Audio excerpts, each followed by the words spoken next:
We usually picture manipulators as movie villains. We imagine a genius mastermind rubbing their hands together in a dark room. But real manipulation isn't that dramatic. It's usually pathetic.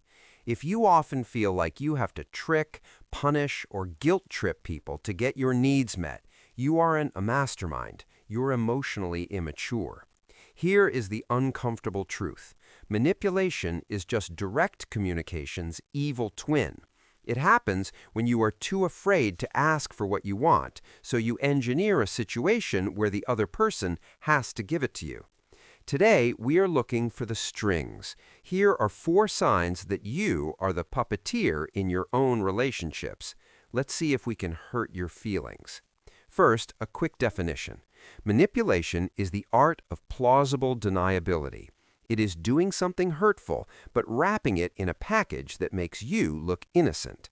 It is the adult version of a toddler holding their breath until they get a cookie. The goal is control. The method is confusion.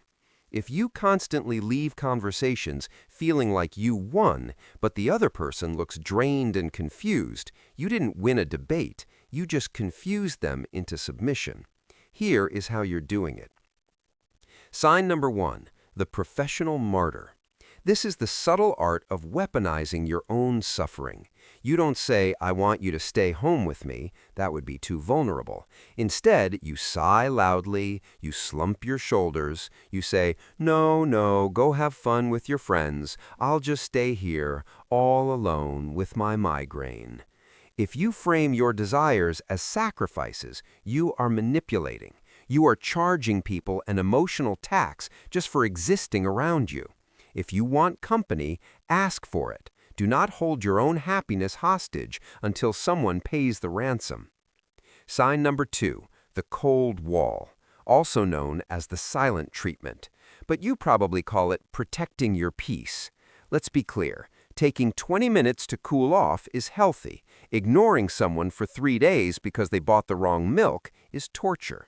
When you withdraw affection to punish someone, you are training them like a dog. You are teaching them that love is conditional and that if they displease you, you will vanish. It is not a boundary. It is a siege, and it is deeply toxic.